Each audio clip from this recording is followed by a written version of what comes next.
Part 90. External and Internal Threats. Following Uhud, the Muslims suffered further back-to-back blows in the form of treacherous massacres and dissent from within.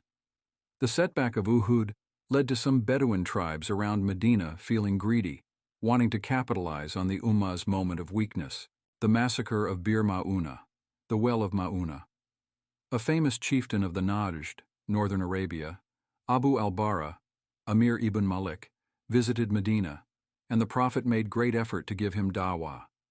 The province of Najd was a far greater area in landmass than Mecca and Medina combined, and although most of its inhabitants were Bedouins, they were also greater in number.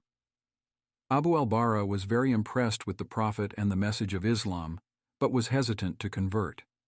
He requested time to consider the proposition, but encouraged the Prophet to send a delegation to the Najd to preach Islam, guaranteeing their protection. This was a vital opportunity to spread Islam, so the Prophet chose 70 learned companions, most of whom were al-Sufa, to give dawah. This was the biggest number of delegates the Prophet ever sent, and choosing the cream of the crop of al-Sufa was a clear statement of intent. When they arrived at Bir Ma'una, they sent a letter to a local chieftain by the name of Amir ibn Tufail.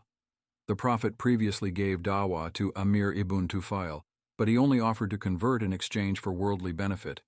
His condition was that he control the Bedouin areas while the Prophet controls the cities. Alternatively, he would consider accepting Islam if he were chosen as the Prophet's successor after his death. The Prophet, of course, declined both offers, as Islam only ever promises its followers riches in the hereafter.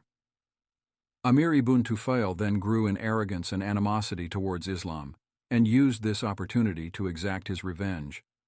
The group of companions sent Haram ibn Milhan to deliver the letter, and when Amir ibn Tufail realized who he was, he signaled to his guard to immediately execute him. The reprehensibility of this act cannot be understated. Not only is killing messengers universally condemned in every society across the world, but Haram ibn Milhan was explicitly granted amnesty according to tribal law. The guard stabbed Haram ibn Milhan through his back with his spear, exiting through his chest. In his last waking moment, Haram exclaimed, "I won by the Lord of the Kaaba!" He died instantly. One of the guards was so astonished by Haram's delight at facing martyrdom that he began inquiring about Islam, and later became a Muslim. Amir ibn Tufail acted quickly, sending messages to nearby tribes suggesting that they join forces and kill the remaining 69 delegates. Most of the chieftains refused because Abu al-Bara gave the Muslims his protection, and contravening tribal law was a grave offense. Eventually, 3 sub-tribes agreed: Asiyah, Rul, and Dakwan. At least 400 to 500 of them marched to Bir Ma'una and surrounded the companions. Vastly outnumbered, unarmed, and unprepared for battle, the companions were all slaughtered except for 3. Ka'b ibn Zayd was injured and trapped under the pile of bodies. He was assumed dead but eventually escaped. The 2 remaining survivors were Amr ibn Umayyah and al-Mundhir ibn Muhammad, who had left to run an errand shortly before the massacre. As they returned, they saw vultures in the air circling, and they knew that their companions had been killed. Amr suggested that they return to the Prophet and inform him of what happened, but al-Mundhir responded, "As for me, I will not be reduced to a messenger that lives to tell their story." They agreed to march back in, and were eventually captured.